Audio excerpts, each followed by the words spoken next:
নবরাত্রি হোক বা শিবরাত্রি হোক বা যে কোনো পুজো অনুষ্ঠানে আমাদের কিন্তু একটা চিন্তা থাকে যে কি খাবো, স্পেশালি লাঞ্চ বা ডিনারে।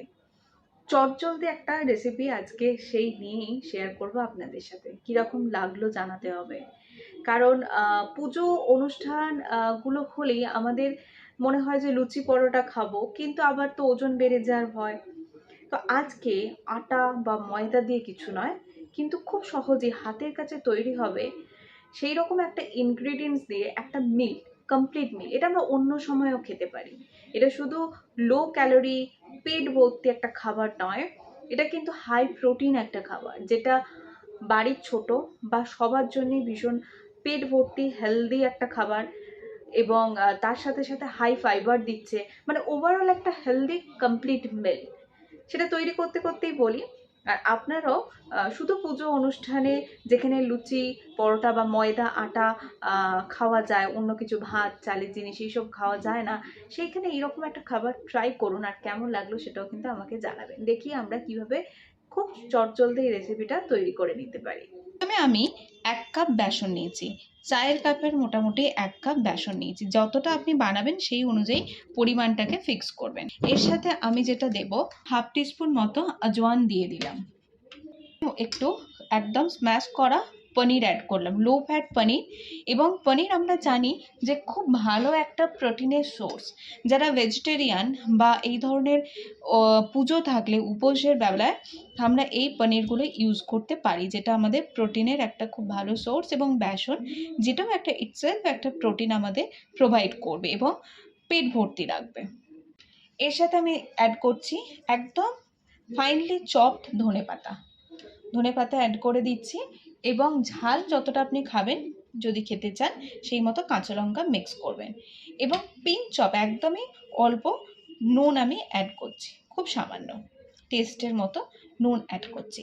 এটাকে হাত ছাড়া হবে না, এটাকে খুব ভালোভাবে আমি মিক্স করব এবং অল্প অল্প করে জল দিয়ে এটাকে মিক্স করতে থাকবো। আমি অল্প অল্প করে জল মিক্স করছি এবং আস্তে আস্তে এটাকে খুব ভালোভাবে মেখে একটা ডো বানিয়ে নেব। বন্ধ করো। তবে বেসনটা আমি ভালো করে মাখিয়ে নিয়ে মোটামুটি 3টে, বুঝতে পারছেন, এটা 3টে রুটির মতো আমরা করে নিয়েছি। এটা একটা কম্বাইন্ড মিল বানাবো, রুটির সাথেও আরও একটা রেসিপি থাকবে। তো এটাকে আমি 3টে বানিয়ে নিয়েছি। খুব সহজেই তৈরি হয় এবং আমরা বাচ্চাদেরও দিতে পারি। খুব হেলদি একটা হাই প্রোটিন একটা মিল হবে। এবার কিভাবে করব খুব অল্প তেলে সেটা দেখুন। আমি এইভাবে দুটো হাত দিয়ে চিপে চিপে রুটির মতো করে নিয়েছি। সাইজটা ছোট হলো, এটা কিন্তু ভীষণ পেট ভর্তি একটা খাবার, কারণ এর মধ্যে বেসন আছে এবং পনির আছে, যেটা কিন্তু আমাদের পেটটাকে ভর্তি রাখে। এটাকে শাঁকা শাঁকা হবে ওলট পালট করে আমরা তৈরি করে নিচ্ছি। এতে কিন্তু একদমই কোনো তেল দেওয়া নেই। দেখছেন এটা পুরো শাঁকা শাঁকা হয়ে গেছে এবং উল্টে পাল্টে আমি করে নিয়েছি। এটা দুদিক থেকে শাঁকা শাঁকা হয়ে গেছে, মানে রেডি হয়ে গেছে।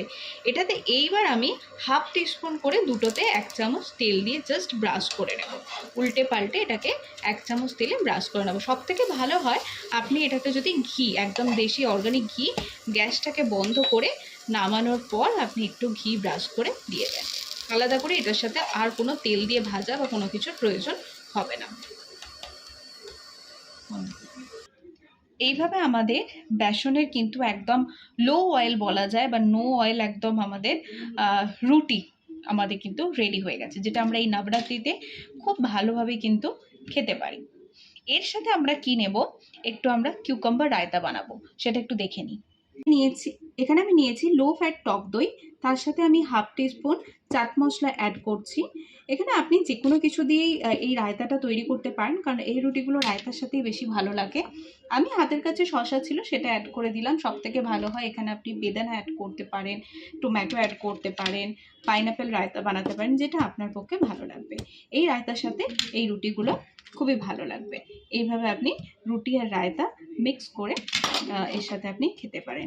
ভীষণ হেলদি খাবার, ভীষণ টেস্টি এবং ভীষণই আপনি নিজে বেটার হচ্ছে তৈরি করে দেখুন এবং আমাকে সেটা কমেন্ট বক্সে জানাবেন।